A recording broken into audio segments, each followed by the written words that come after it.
know what the rest of the ducks are. Well, they're labeled. Here's the iconic wood duck.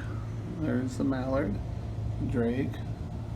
Wait, drake? Wait, that's what this one is? Yeah. There's no sign for it.